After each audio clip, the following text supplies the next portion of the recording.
ఒక పెద్ద చిత్రాన్ని హిట్ చేసిన తర్వాత సీక్వెల్ గా అంతకంటే గొప్పగా జనాల్ని, ప్రజల్ని, ఆడియన్సెస్ ని రంజింప చేయడం చాలా కష్టం. And I think you achieve this feet.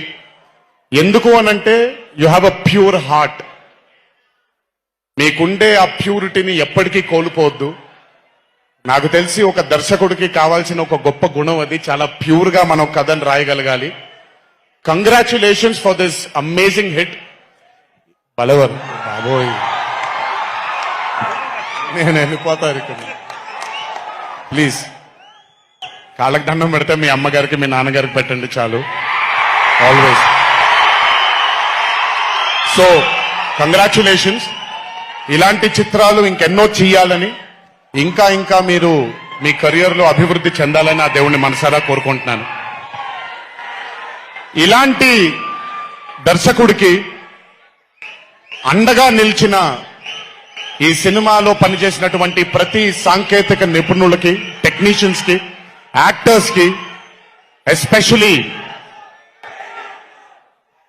మా ఫాదర్ రోల్ గా చేశారు మురళీధర్ గారు. అద్భుతంగా పర్ఫామ్ చేశారు మురళీధర్ గారు.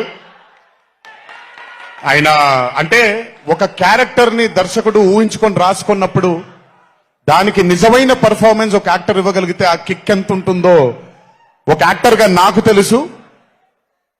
సో మురళీధర్ గారు, congratulations for being a pillar of support. అలాగే యాంటనీ, నేను మామూలుగా ఇంట్లో కూర్చొని చూసినప్పుడు అతను ఆ థార్ జీప్ లో ఎంటర్ అయినప్పుడు నేనే చప్పట్లు కొట్టడం మొదలు పెట్టాను. ఎందుకంటే మురళీ గారు పార్ట్ 1 లో యాంటనీ అనగానే దేంతోనే అంటారు. సో నేను మర్చిపోలేని ఒక క్యారెక్టర్ ఈయన.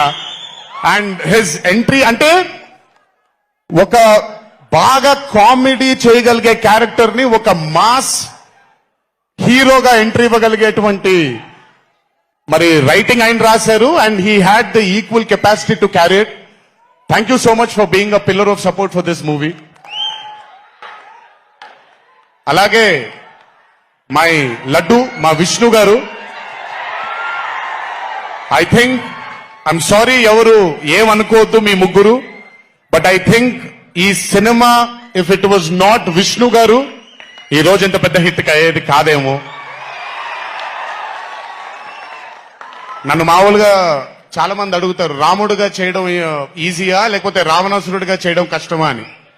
రాముడుగా చేయడమే మనకి చాలా కష్టమైన పని. ఎందుకంటే ఇన్నసెన్స్ అనేది మనం